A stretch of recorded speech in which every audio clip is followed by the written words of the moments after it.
pour moi, l'espionnage, mon Fiorani, de tous côtés et sous toutes les formes. Pour arriver jusqu'à ma personne, il imputait le plus souvent le langage du malheur. J'ai l'écouté toujours, au risque d'être trompé. J'essayais même de calmer ceux qui, à leur prière, mêlant l'expression vraie ou fausse, des plaintes exagérées. Je n'en demeurais pas moins une personne redoutable à tous les gouvernements, comme il n'existait rien de réel contre moi. On forgeait mille contes les plus bizarres et les plus ridicules. Tantôt je fais paru, déguisé à Paris ou dans quelque autre partie de la France. Tantôt j'envoyais des lettres aux officiers réformés.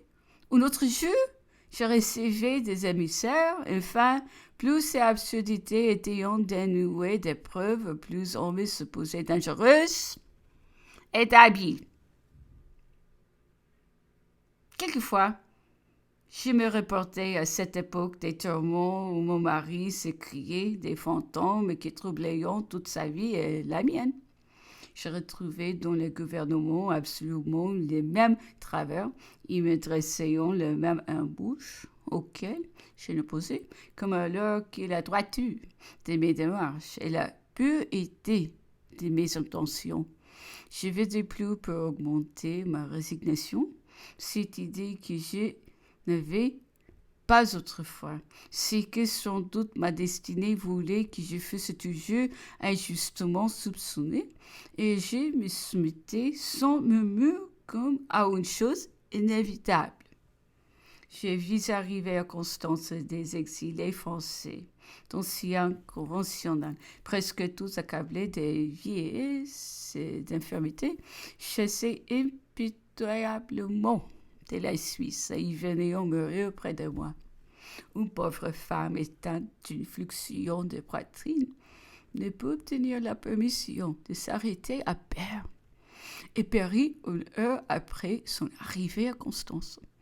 À la vue des temps de rigueur, des esprits faibles aurions en vérité pu croire Madame de Coudeneuer réellement inspirée lorsqu'elle s'écriait ceux qui embrasseront la cause de l'empereur Napoléon seront persécutés, poursuivis, ils ne trouveront pas un asile où reposer leur tête. Je vais donc expliquer le caractère de Madame de Coudeneuer comme j'ai cru le deviner et raconter ce que depuis j'ai appris sur elle. Après l'avoir écouté quelque temps, il était facile de voir que la tendresse de son cœur l'avait conduite à la religion et que son imagination l'avait égarée. Chaque inspiration lui semblait venir de la divinité. Elle n'en a vu que des douces et de bonnes. Sa doctrine était sans danger pour elle, mais pour les autres. Ne pouvait-elle pas leur persuader que le mouvement de leur passion était un ordre sacré? Des dames de l'impératrice de Russie la voyant suivant un tabac en 1814 et sans doute elle leur avait fait les mêmes prédictions qu'Awa. L'empereur de Russie en fut instruit lorsqu'il traversa le grand-duché de Bade avec son armée. Il désira vivement la voir. Un peu de superstition vient toujours se mêler à nos craintes et à nos espérances. L'homme a besoin, lors de percer dans l'avenir, de trouver un appui dans le surnaturel. Alexandre, pieux de sa nature, était tout prêt de recourir à l'erreur. Ne sachant où rencontrer Madame de Coudeneuer seule, à genoux, il suppliait Dieu de la lui envoyer lorsqu'on frappe à sa porte, et on lui remet une lettre de celle-même qui croit capable de lui donner des avis importants. Il est permis d'être surpris d'un tel propos. Elle faisait des réclamations en faveur de malheureux. Elle est appelée auprès de l'empereur et ne le quitte plus jusqu'à Paris. Pendant son séjour dans cette ville, il vient seul tous les soirs chez elle, prie avec elle, ne soutient aucun de ceux qui s'imaginent que Dieu a frappé. Et un homme de l'amour du vin renonce à l'amour du prochain qu'un triste aveuglement peut seul en séparer pour elle qui n'envisage que leur bonheur futur. Elle que, dans ses prisons, consoler les condamnés, pleure sur le sort, voile à l'intérieur, l'exhorte à la prière et regarde comme impossible de sauver ceux dont elle attribue à Dieu seule sentence. Cependant, l'empereur Napoléon n'a pas rempli entièrement le rôle que son imagination lui prêtait. Depuis longtemps, elle ne doute pas qu'il ne soit cet antéchrist prédit aux nations dont il doit se faire adorer. Tant qu'elle ne l'a pas vu prendre la place de la divinité, elle dit toujours « Il reviendra » et il travaille sans cesse au moyen de garantir les hommes de ce qu'elle appelle leur plus grande perdition. À cet effet, la Sainte Alliance s'écriait.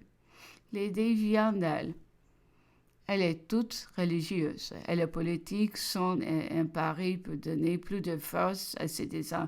Voilà comme une faiblesse prépare des grands événements. On pense bien que je n'ai eu ces détails que de Madame de Krüdener. Un jour, je lui disais en riant, c'est plutôt l'empereur de Russie qui aurait quelque chose de l'antichrist. Ne trouvait-on pas en lui le trait, la séduction et toutes les charmes qui tiennent à la personne, tandis que la grandeur de l'empereur Napoléon captive subjugue par l'admiration, mais cause un respect craintif qui exclut presque toujours les douces émotions de l'âme.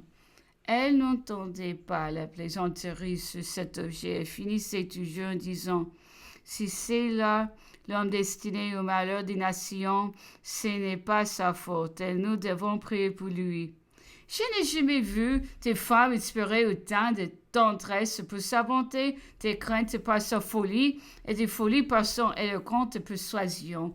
Aussi son exaltation n'ayant fait qu'augmenter et s'étant abandonné à une espèce de